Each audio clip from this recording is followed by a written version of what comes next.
Great. Welcome everyone to our ARNA Star community chat. And these are really engaging dialogues, really presentations, but with dialogues around them that we have every other month around topics that are of extreme interest to our group and others who have joined us over time. So today we're taking a look at artificial intelligence, and I'm going to introduce Ron from National University, who will introduce our presenter and co-dialogue individual today. So thank you, Ron. Yeah, it's good to see everybody again. Seems like it was just a couple of weeks ago that we were talking about this AI presentation. So I'm so glad we're at this point, and I think it'll be an exciting conversation this morning for us this morning. I know everybody else is in different time zone. Christine, it's what, 8 o'clock at night for you, so it's very different. Yeah, I guess right. Yes, seven. And 7. All right. Well, we're all over Yeah, across the globe here, 7:30 now. which is the exciting part of this group. I always loved it to hear all that. I'd Mhm. like to introduce Dr. Robert George to you this morning. He's a colleague of mine at National University, and he has been on our AI council for the university. We have a university-wide council that's gone through several iterations, and it currently is going through another iteration that I just found out about yesterday. But Robert's been our ambassador, so to speak, from our department on that council. And he also helps me lead out in our AI group. We call it a team in our department. So we're just trying to stay current. As we know, this evolves every single day or every single hour. And Robert's been great at keeping as current as possible on this. So I thought it'd be fun to have him come and join us today and just talk about some of the things he's seen with AI. We've talked about the ethical component, the plagiarism component, trying to keep current, etc. We have these Mhm. conversations at least every couple of weeks, but I'm glad to present Robert to you, and I think it'll be a spirited conversation, and we can all get a better idea of where we're headed with AI. So, Robert, it's all yours. Oh, I get to start? Okay. Well, I've played with this in so many different ways that it's hard to know which one is the best, but I've come to some conclusions as I've looked at all these different AIs that are here. One of the first things I do when I get up in the morning, obviously, is to have some coffee. I love coffee. And turn on the YouTube and see what everybody's doing, because that's where it started. That's where it is. And if you want to know what's happening, you got to keep up with the news. And crazily, that's a big part of the news. And there's some assumptions that I think, at least I've made with AI. And the first one is it's here and it's not going away. And it's here in education and it's not going away. And our students use it and it's not going away. So if we do that, as far as the assumptions, I think we're on the first step toward being able to manage this. Now, there's some other things about AI. AI is a tool. Okay, it's not uh, a cognitive. Well, it's not a cognitive entity yet. I always say yet because we never know. Um, it cannot do the things that we can do yet, and that's good. So when we work with our students, what we have to emphasize to them, I believe, and this is what I try to do in my courses and with my dissertation students, this can help you go through some of the heavy lifting. I call it heavy lifting, but it cannot do the thinking for you and it cannot do the reasoning for you. And some of them listen and others listen later after they realize that it's not going to work. So um, that's sort of where I've been with it. And I've tried different tools that are available. Some are better than others. Right now, my focus is Notebook LM. And the reason is it's a closed system. So we don't have to worry as much about hallucinations. It's sort of locked in. Um, as far as using that, it can be, I believe it can be used for a lot of different things. And I've got, just fleshed that out. There are 10 different articles that I want to write about it in sequence. And but I'm going to put it in ResearchGate. It's the best place to put it, I think, because it's easier to get to. But anyway, the key thing that I think we have to remember is if our students are using it, do we know what they're doing? Do we know how it works? And so we now shift the other side of the assumptions. We assume that the university or the entity, the organization in which we're a part, is doing something structured to try to get everybody up to par. The other assumption I believe we have to make is that we as faculty or advisors or whatever role we are in, we're going to have to learn it. If we don't learn it, it's sort of like going out on a tennis court and not knowing how to play tennis and expecting to have some success. It's not going to happen. And so those are some of the things that we need to know, but we need to do it within a structure. We need to do it within an organization, because if the whole organization is not behind it, then I don't see it working. I can do anything I want to do, everything I want to do to try to get my students on track. But if I don't have the university behind me, in this case, if I don't have the university behind me, it's not going to work. It's just not going to happen. So that's sort of what I've been playing with, and trying to come up with those things that are absolutes and things that we can do to deal with those absolutes. And that's my latest area of I guess exploration is the word. So that's about all I've got. Looking forward to some questions. Okay.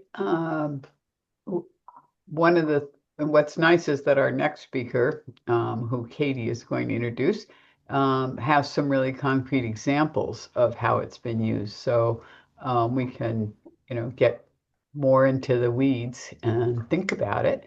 And then we can take questions for both speakers, if that's okay.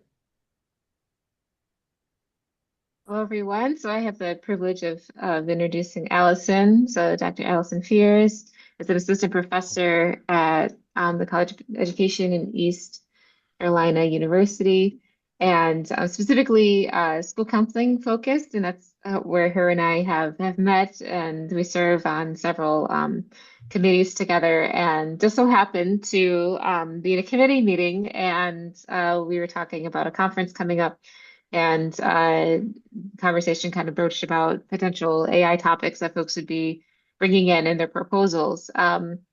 And so that led to us having another conversation, and she shared some of the awesome things that she's doing within her class. And the reason why I wanted her to share with the group is because I think the ways in which she's approaching AI use is in a way that promotes critical thinking and engagement. And I know that's one of the concerns as a faculty that I have in how students are currently using AI, mostly as consumers and not informed users.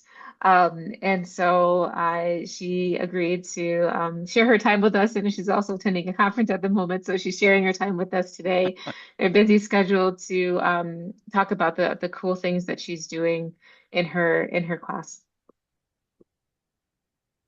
Yeah, and thank you so much, Katie, for introducing me to this space. I really appreciate it, and thank y'all for your time.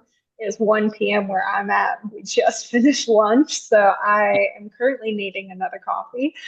But yes, I apologize. I'm trying to navigate people walking by in my tiny little corner of silence. So I apologize if y'all hear anything. But I dropped 2 resources in the chat. The very first one, the Artificial Intelligence Playbook, is the resource they used when I was describing right when I joined, when I had to, or I applied to take part in this cohort within our College of Education. The dean was paying many professors, either tenure track or teaching professors, to attend. And it was a 3-day based all day workshop training us how to use AI, what AI was, how to use it ethically and responsibly, and how to use it to help us save time and increase student engagement. So it was a really cool resource. And the end product of that workshop, we had to create a project that incorporated AI somehow into a course we were teaching in the fall or in the spring of the upcoming year. So me as a school counseling, we have a school counselor class, and I promise all this makes sense why I'm doing it. But for context, our program is completely online. Many of our courses are asynchronous. So students are master students doing it at their own pace. And our school counseling course is the catch-all foundational course that trains them what they need to know to be counselors. And I was talking with Katie. I didn't realize what I was doing was action research. And that's really the part I've been going is because I saw a gap. There was not just a gap in how we as educators, we're not training students how to use AI ethically and responsibly, but that's, again, we were trying to figure it out as we went. So part of that action research, I went to the professional development training. I learned it myself so that I could then do a miniature crash course to my students. Here's how we're going to use AI. Here's how to use it ethically and responsibly. Here's how not to use it, which is irresponsible ways, unethical ways, and helping them see how AI was going to be used to enhance the learning process. So there was a lot of discussion on the forefront. My project is also addressing for school and counselor education programs. We focus a lot on training counselors to just be counselors. But if you've ever worked in school systems, you know schools look a lot different than clinical mental health settings. So I really wanted to create something where my school counseling students could practice school counseling specific skills, whether that's working with administrators, advocating for their role, creating lesson plans, counseling students from specific school counseling communities. So I really am proud of this project I got to do. I call it, it's an action research project where I'm teaching my school counseling students to use AI ethically and responsibly to enhance their skill development for school counseling.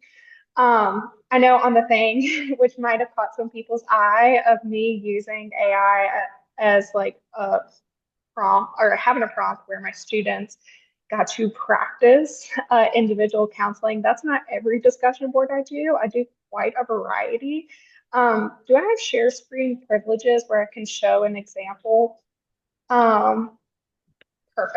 Let me try and find it in my many screens. I'll just do my screen and then hopefully it does it right. That is where I was looking everything up on. Discussion boards, but this is where I've been tracking everything for research purposes and planning out my different discussion boards. As you can see, the very first one, they had to practice. Sorry. Oh, nope, I'm not good at Zoom. They had to practice advocating for their role using AI. So they were given a prompt in each discussion board. I'll show you the layout. Gives them the prompt they have to copy paste into ChatGPT because I don't expect them to know how to prompt ChatGPT ethically and responsibly. So I eliminate that process for them. And I give them very distinct discussion questions to incorporate. So this is an example of the counseling one I just did. And let me hide y'all for a second. And move this because I can't see. There we go. So this is applying counseling theories at a tier 3 level. Every discussion board is aligned with what we're talking about that week. So you'll see I introduced what this discussion board is going to be about and what skill they're going to be doing. So specifically here, they're using AI as a way to strengthen their ability to counsel from a specific theoretical lens to a student whose needs are very high that require individual counseling, which is what that MTSS framework is. So I also always put an important note on confidentiality when it applies. I ask them to use fictionalized stories. They can use it based on realistic things they've encountered, but never to use real student names or real student data. Again, enhancing that understanding how to use AI ethically and responsibly. I tell them step by step, I scaffold it for them.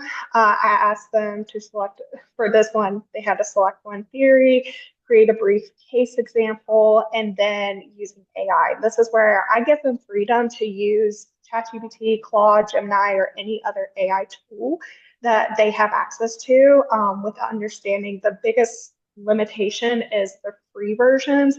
You can only get but so many chats a day. And that's why I'm trying to pursue grants so that I can help pay for a bunch of that stuff. But so on and so forth. I give them the prompt. And this is really where I encourage them to critically think about how they're using AI. So in their discussion board, which I won't scroll down because I don't want to share my students' data, I asked them to always upload a copy of their AI interaction. And then in their discussion board response, they answer the questions, but then they're always identifying at least one helpful AI response and one not helpful, and how would they use this in the real world. And all of my discussion boards follow that format. On the step one, like this is what you're going to be doing. Step two is usually what's the AI prompt. And step three is the questions they're going to have to ask. Now, I'll stop sharing there because I want to allow time for questions and sharing different ideas, because that's just like one example. And students, I tell you what, students were so hesitant at the very beginning because we, as an institution, we were like, we're not using AI, we're not using it, we're banning it. Students are going to use it anyway. That's the thing. And especially our dean was very passionate on, like, we're not going to ban it because we need to learn with the times. And like Robert was saying, AI is not going. It is here to stay, and we've got to keep up with it, or we're going to fall behind. And that's why students aren't engaged. So I had about a 50-50 split of my students. Some were very hesitant at the beginning. Some were like, I have some experience, but I don't know anything about it, but I'm open to it. And I did a midterm eval, and so many of my students that were initially hesitant have told me I'm actually liking this a lot more than I envisioned. I didn't understand how AI could be used because, for additional context, I work with counselors who are working in settings where they're the only school counselor. They don't have a lot of people to collaborate with. So AI can be used as a thought partner. And that's something they have come to understand through this process, is that AI has very distinct limitations. You cannot trust the outputs. That's what the critical reflection prompt every single week has taught them. They're like, oh, there's some helpful responses, but some really not helpful responses. And how do I discern between the two? And how can I adapt this moving forward? So again, showing them there is no replacement for human interaction or human thinking, critical thinking, but it can be used as a resource to help eliminate time-consuming tasks, and to be able to brainstorm with others to allow more time to do the important work, which is working with students one-on-one. So that is my thought baby, I like to call it. It's something I'm very excited about. I'm hopeful to publish and present on it in the near future, but it has been a whole trial project this entire spring. And thank you, Katie, again for introducing that this entire thing was action research. I had no idea because I saw the gap, I saw the need, and I'm really energized and by this new research agenda item of mine on using not just action research, but incorporating AI into pedagogy and practice. So that is all. Very good.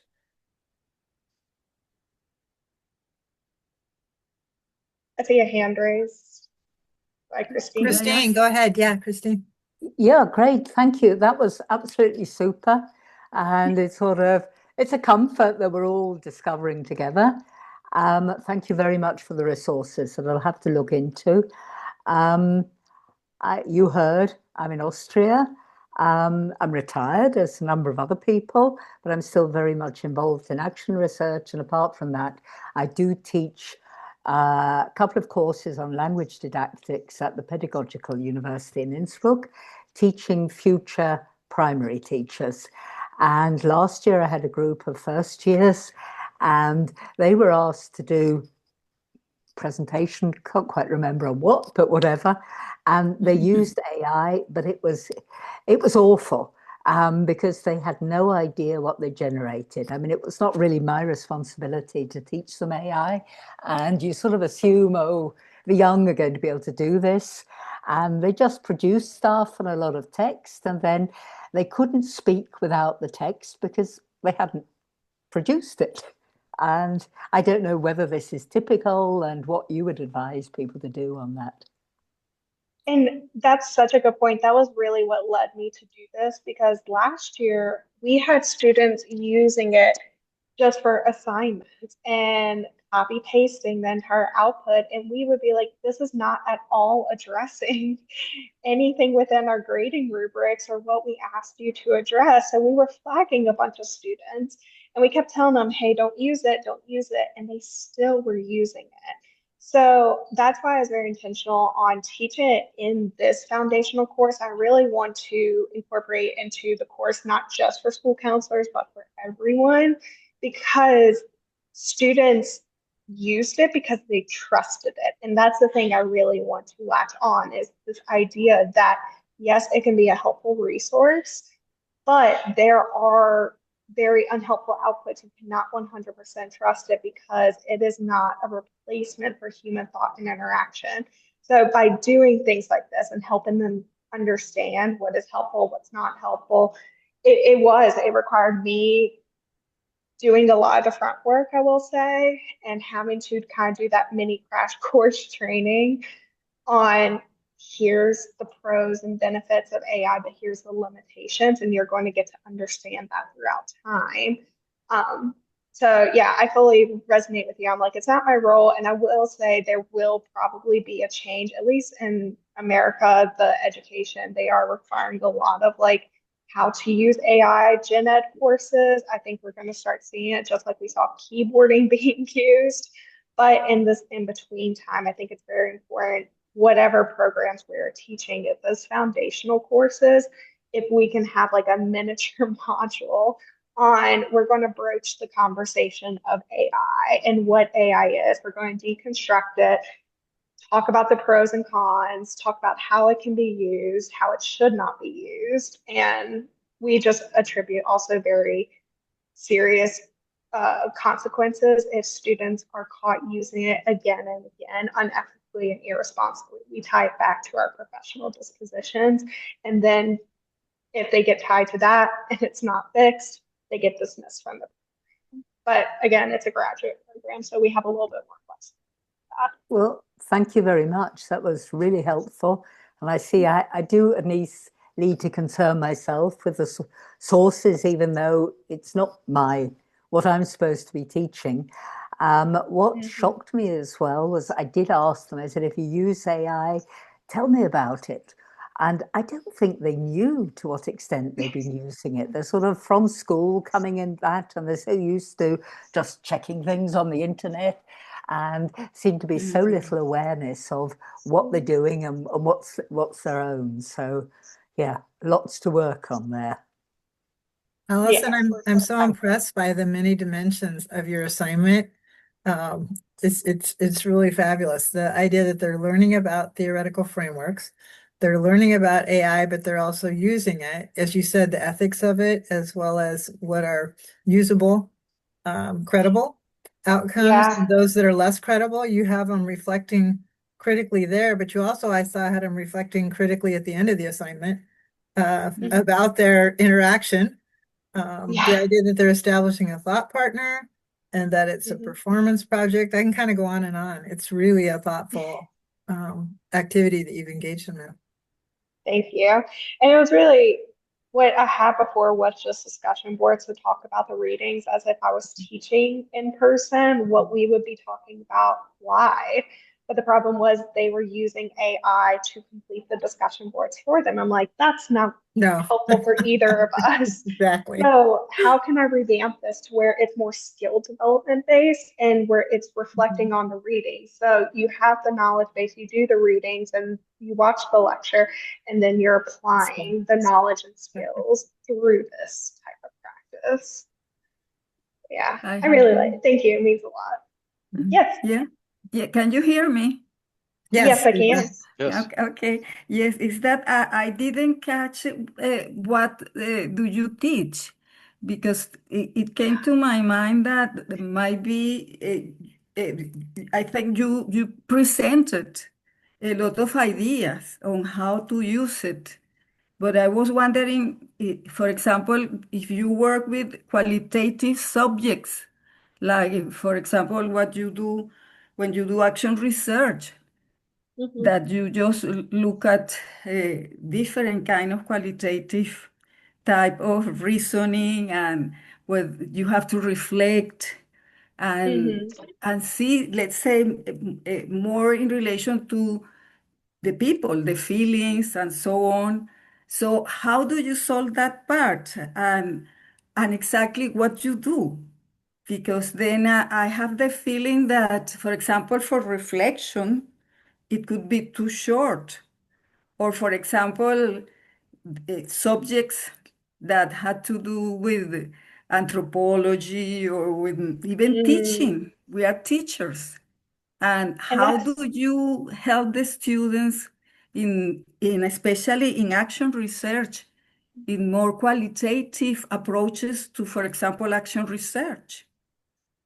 And that's a good question. I will say I am fortunate in which I am working with future counselors. So they are clinical mental health counselors in training or school counselors in training. Their entire master's program is highly reflective. Like they are constantly in every single course having to reflect on their experiences, what's coming up for them emotionally, what are their feelings, what are their initial thoughts, their biases, their assumptions. So I will say in my profession, it is easier for me to collect qualitative data because they go very into their reflections because this has become a practice for them because it's highly encouraged at the beginning of their program. So I will be honest, I am not sure how that would look in other settings. I think for me, and this comes from my counselor bias, when you are promoting like intentional prompts in which they're practicing a skill and asking someone how, like, what was that process like? And giving them probing questions, especially if they're not used to reflecting on their feelings or what's coming up for them, giving them additional probing questions to help prompt that into practice. So for counselors, I can ask them what came up for them, and they're going to give me a paragraph easily. But for cases like anthropology or some courses where they're not asked to reflect as much, you might have to give them probing questions. That would be my suggestion. But yeah, that is my master's program is called counselor education, aka the Counselors. training of counselors. So we're a very highly reflective program. So I definitely do not have problems with short responses. Oftentimes they're too long for me to. I have to put a max because I have to grade over 35 students every week. But you But did find, did you work with students, I mean, from the schools, for example, when you work as a counselor? Yes, or Yes. Oh, I was a high school counselor. high school? Okay. Yeah. Well, thank you. see, that's Yes. one of the things, Allison, what you're doing is something that every teacher is going to have to do. And that's to Mm-hmm. find some way to get the students to start interacting.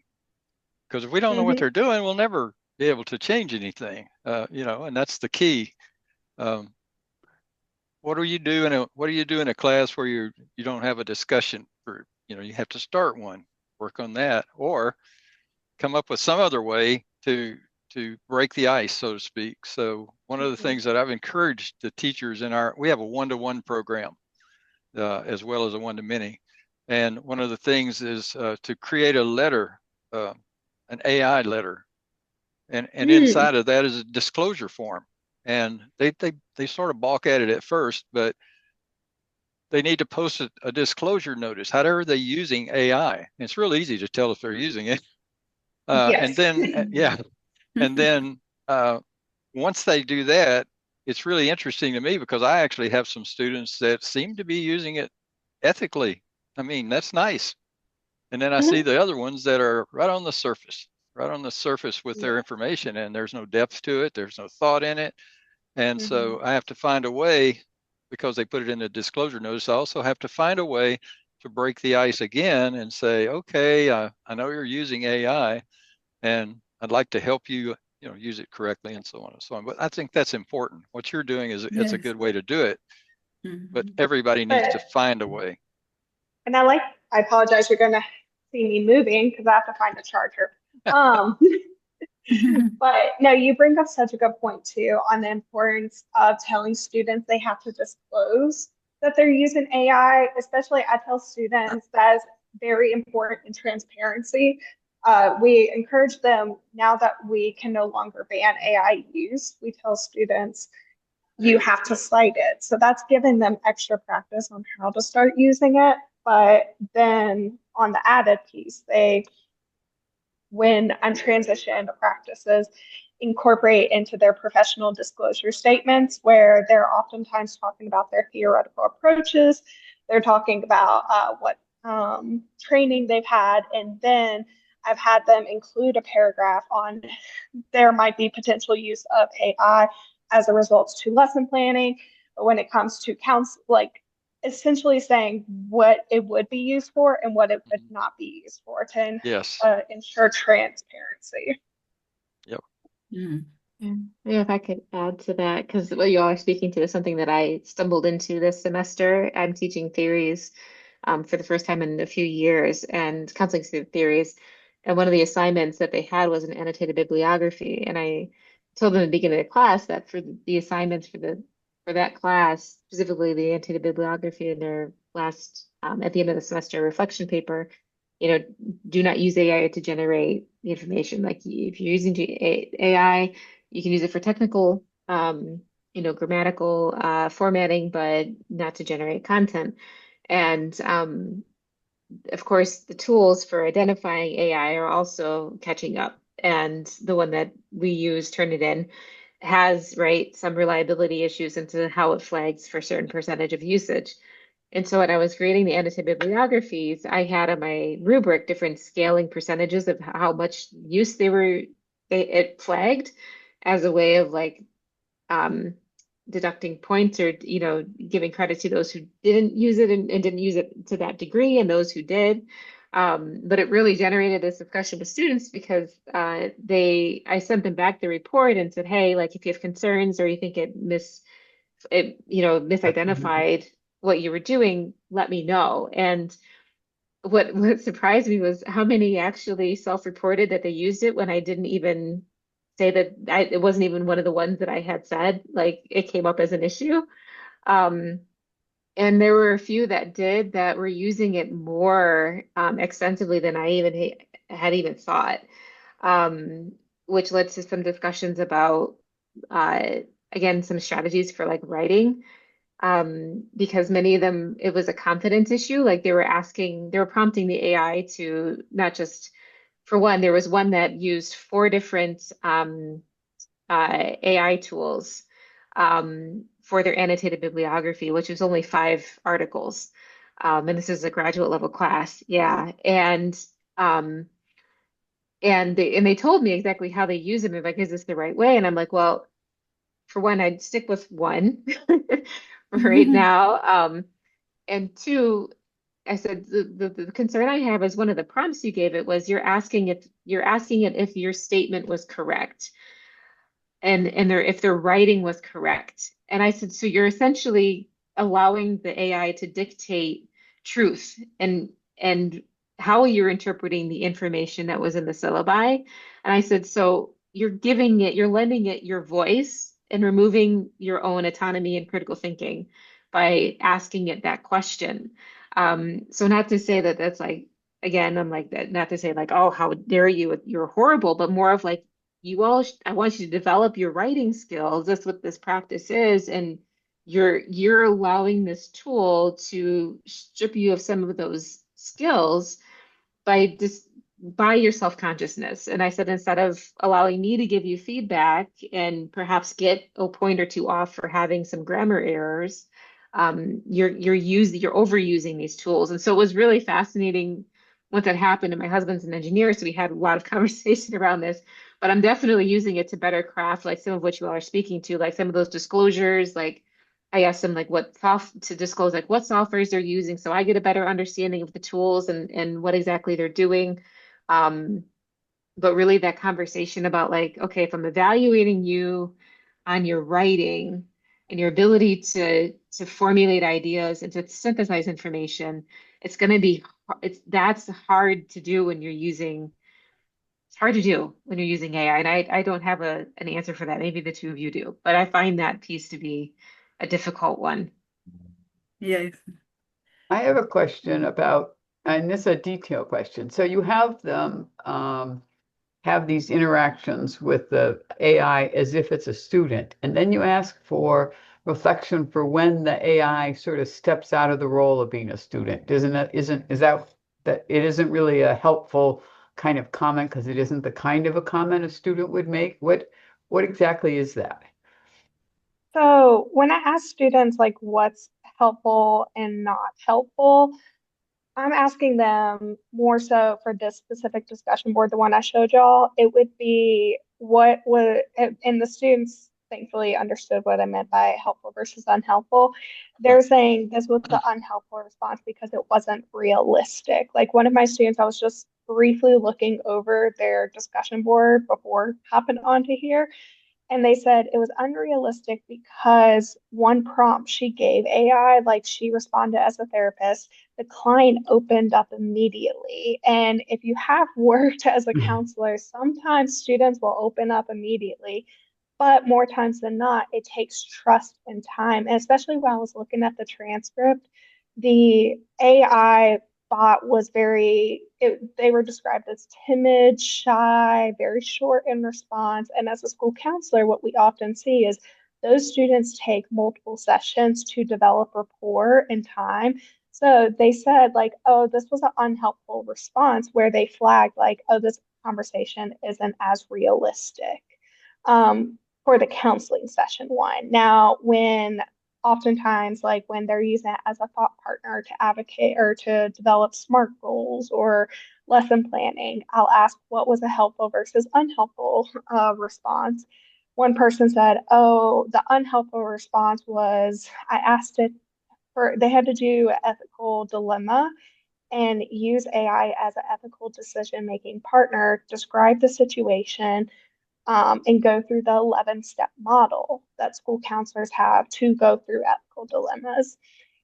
And in the prompt, this taught them how prompting AI can be a very tricky because when you prompt AI, it spelled out all 11 steps. And they said that was unhelpful because it was overwhelming.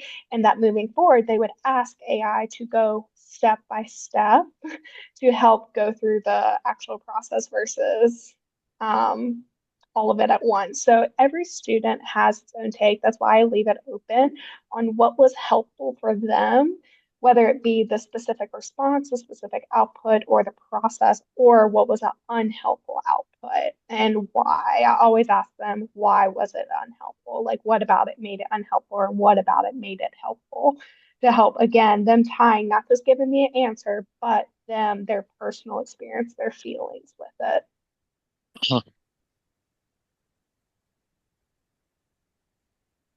This really is exciting to me. I'm not currently working with students, but in my former position, I taught action research, one of the courses that I taught in the educational leadership, administrative, and policy doctoral program at Pepperdine. And it was exciting because it spanned 2 years. It was literally 6 terms of action research coursework where we learned together over time.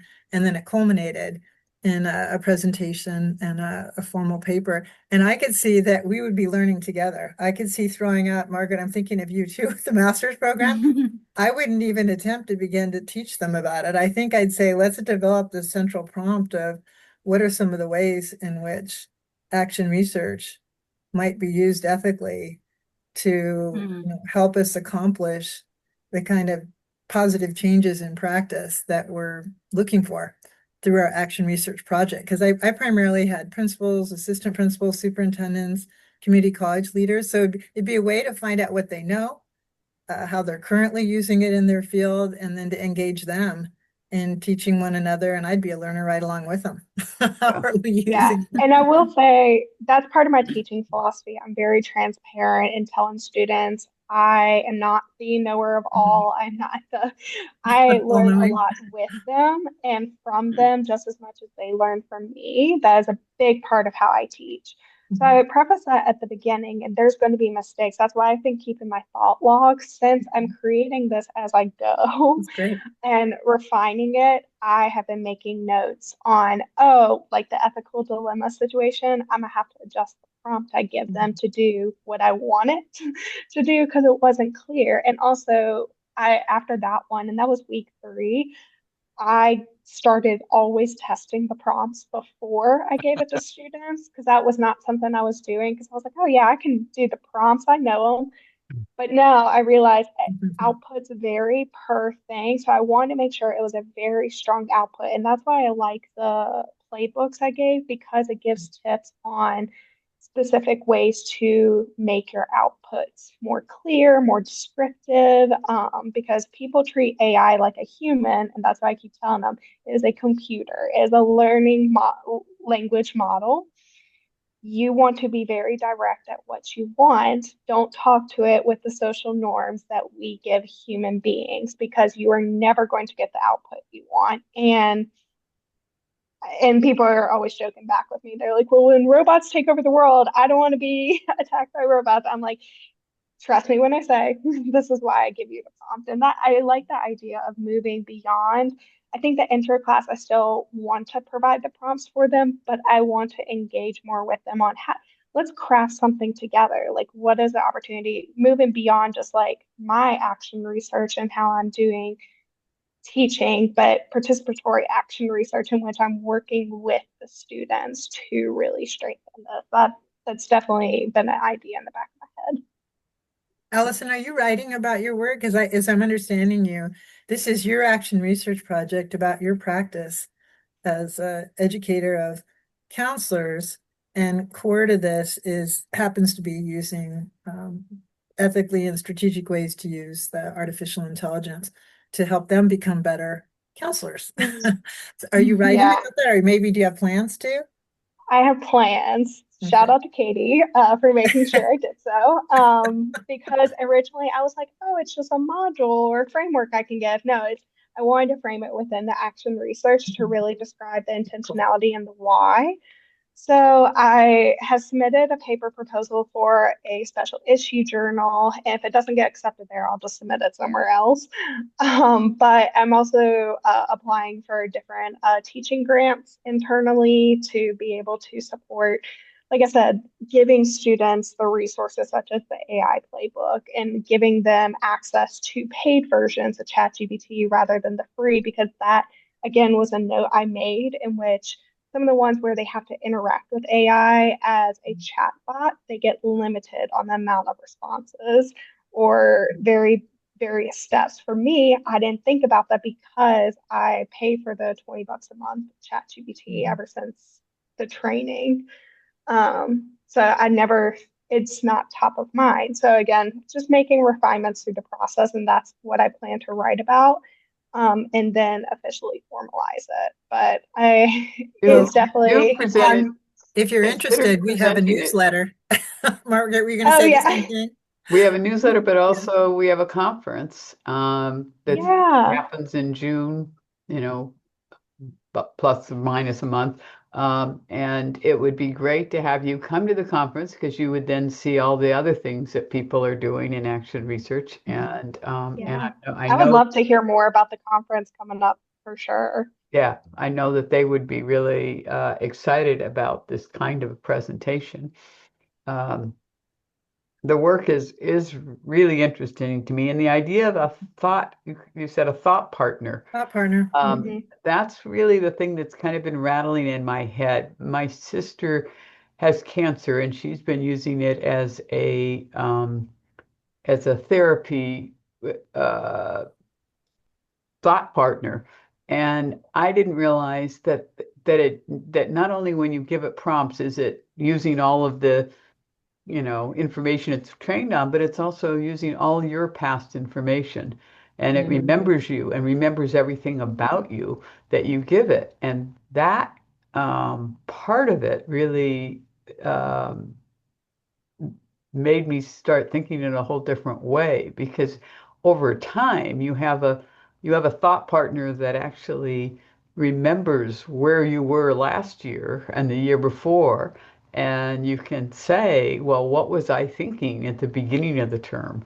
One of the things that we've talked about a lot and why you have to do reflections is you can never get back to what you thought before, but Hmm. I don't know whether or not if you asked AI, could you give me a description of what my thinking was going into this project, if they would be able to do that or not? Well, Would they be able Yeah. yeah, to deconstruct? there's a whole different level of prompts for Mhm. ChatGPT, for Claude. There are certain phrases that you can use to get a more in-depth reply. You can also Mhm. have it remember. There are prompts you can give it to remember all this conversation later or forget it. So yeah, there's a whole series of those things. It's really wild. Yeah. I You mean, can, she gets You- back a prompt that says, because you are this age, because you had this treatment, because you're taking this drug, and because the doctor had this observation, I think you should do X. And Wow. that was really amazing to me. It was forming a profile on her, keeping track of everything in a way that the doctors couldn't. And the yep, doctor actually thought the suggestion was a useful one.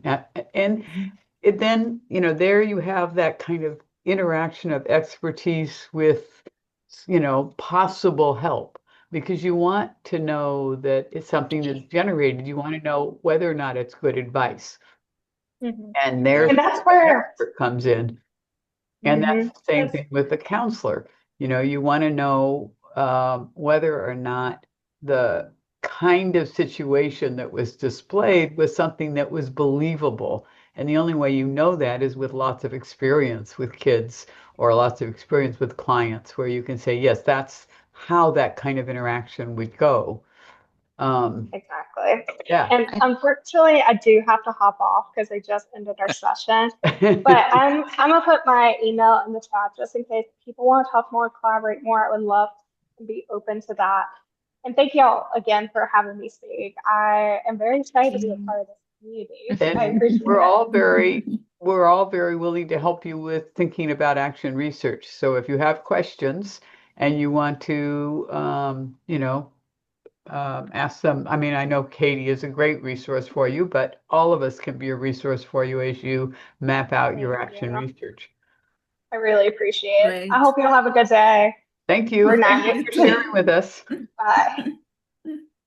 Actually, I have a question for you, Robert, because this kind of goes on with what was just shared, but also because having a husband who's an engineer is always an education, especially when it's embedded software systems. And so AI has been a consistent conversation in our lives, and I think many of us would consider him and myself Luddites to some respect. But the ethical concern, because this is what actually came up in a conversation with colleagues. Um, so and Allison kind of brought it to mind when she's talking about funding. There's a there's a distinct difference between using and paying for ChatGPT and Gemini because it does store your information and it's not a closed system as compared to using institutional, like with other research softwares, other like institutional subscriptions that have like HIPAA protections, FERPA protections, guardrails around the chatbots are creating their own, correct? Could you, because I guess my concern is like, even as much as what it would be, it's cool to see AI generate my history. Like, I don't want anything. I don't want to have that conversation with AI because of the fact that they own that information and it's training the learning language model. So, just your thoughts on that? Because you mentioned it started off with kind of like the institutional support. So, have you seen yeah. an uptick in institutional support around subscriptions? National is they're trying to use and implement. Forgot the name of the thing, but it's part of the Microsoft Copilot. The pilot. But Hmm. Microsoft Copilot in a proprietary situation, so that none of the information is used to build the models. So you can do that. One that is already built that way is Notebook LM. It's a Google product, and it's a closed system. So anything that goes into the system stays in the system, and it can pull information from the web, but it can't transmit it to the web. And so it makes an ideal situation for qualitative data analysis, because you can, how many times do we sit there and we've got 10, 15 transcripts and we don't remember where this particular bit of information was? All we have to do is pull that up in Notebook LM and we can find it, and then we can compare it. So it is a useful tool, but it has to be a closed system. And you're correct that if you don't get it as a closed system, then yeah, it's going to be out there. It's going to be shared. And so I think it can cause a lot of problems, not just ethically, but as far as factual information, because when you begin to pour all this information in there, then it just, I hate to say this, but some of these models, it's sort of like they have more to play with. And so they can put out anything they want to put out, whether it's factual or not. Back when we first, geez, it seemed like it was 10 years ago, but a couple of years ago, another chair and I decided we wanted to see exactly how good ChatGPT was. And so we asked it to do a quick research paper about bicycling in the Netherlands. And it did it. I mean, here it is. Had 8 sources backing it up. And so first thing we did is we went to the sources and started looking for the sources, and 1 out of 8 was right. The rest of them were put together. Yeah, I did the same thing on action research. I had it write me an action research report with sources, and it turned out that half the sources were correct. Well, 75% of the sources had some kind of problem. 50% were almost correct, like the problem was really little. But then 2 or 3 of them were just made up. They didn't exist. But they had authors that, that could have written these papers. Yeah. Well, yeah, that's how it does. That were logical, and they had jobs that were logical. But this sounds reasonable. This sounds reasonable. Let's put it together. Do some publishing. So it was. But I don't know. They say that I haven't done it again. It would be interesting to do the same project today and see whether or not the same results come out, or if they're more accurate, because I know there's been a lot of work in trying to get it not to hallucinate. Yeah. But that's the only way to get that is you got to check it out yourself. You're going to have to match it up, and if it doesn't match, it's not well, good. And that's the kind of critical thinking that you got to have students doing, is understanding that this is not the same thing. I mean, when you went to the internet, there was a kind of confidence that you went to good sources, you went to the Smithsonian, or you went to, a reputable newspaper, you were getting good information that you could use, just like if you had gone to a library. But knowing now that you're getting information that is made up is a whole different, it's a whole different way of thinking. And I don't think that's clear in the general public, the difference between AI and an internet search. And they're confusing them by overlapping them in ways that you can't tell anymore if you had an internet search or an AI search, because AI is doing the searching for you. And it's becoming so blurred that even that, what had been a sharp distinction is no longer a sharp distinction. And it's really, really hard to tell what's true. If it can't match it up when you're looking at it, it should be able to give you, okay, here's where this is. Perplexity is a model. And one of the things that Perplexity does is allow you to see where it got the information. You can go to the source, read the source, check the source to see if it's accurate or not.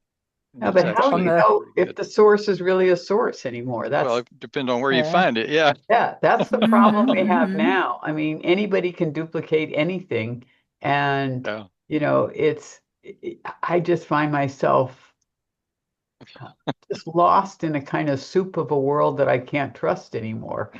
It's and on a frivolous level, I've been using it. I used it in the summer for traveling. It's very quick how to go from A to B, and you don't need to go on the different rail companies. But it really let me down on the Paris Metro. It gave me things that didn't exist. And I should have gone on to the Paris Metro line. So I suppose it's the same thing. You can't really trust it. So it made up stops? No, it made up a connection, because the Paris Metro is quite complex, and it made up a connection that just wasn't there, but I tried to. Yeah. Great travel agent. Just Yeah. the country you're going to doesn't exist. Just I thought, yeah, isn't this I- useful because it's so much quicker than working out which rail company do I need or whatever. Yeah. Just ask ChatGPT, but it's not always correct. There's I another little bit of information we were talking about turning in that there are certain cultures, the writing in those cultures is actually can be mistakenly identified as artificial intelligence. So that also kills the whole idea of finding something to check it. The other thing too, and I think everybody's aware of this now, don't accuse a student of doing it. Talk with them, work with them, but don't accuse them of doing it because you might end up in a lawsuit if you graded based on that. That's happened in several cases. And Wow. it's just, and it really is. I think it's better to, let's get on their side and let's work together, figure out why they're doing it, what they're doing, and go from there. Yeah. I wanted to ask you if there is any law now to rule, let's say, how to use in education this new technology, no? Is there any law or any kind of, Policies, huh? a policy? Yeah, Are you talking kind of about for the policy Well, the organization because has to create the policy if that's what you're talking about. I don't think there's any laws though. No. in No. relation, especially in education, that could teachers see and know exactly where are the boundaries then, because it's from what you have Are any said, Yeah, it's boundaries? all yeah, open now. they are, So and that's I the thing. We wonder have to. We have to make the But boundaries. I because read I somewhere had that the idea that maybe you could use it, for example, in chemistry, no, where you have problems that are very well structured and where you can just follow algorithm. Yeah, But from what I just heard now, it's much more open. It's a frontier, Geetsa. It is. yeah, it is. Yeah, I'm We in don't have to shock. get on a spaceship to see the new frontier. We're right we've here. been hearing that over the pond where you are, Linda, university teachers have been getting into really big problems because students have been saying they're using AI to write feedback. Yeah, Mm, yep. Linda, why mm. don't you formally end the meeting and then we can stay on and talk as long as we want. But I've got to I'm go gonna now I'm anyway. gonna I do end the too. recording. Yeah, but I'll Okay, write well, my message and we'll then let just, I go. But we thank want to, you. It's been I great. yeah, really enjoyed it. we want to thank Everybody have a good day. Robert. Thank you so Yep. much, Yeah, Robert, for great. Thank kicking us you. off Thank and you. for Thank you very much. Yeah. Welcome. Allison's presentation and Katie for bringing Allison to us. And thank you everyone for your interactive conversation around this important topic. Great conversation.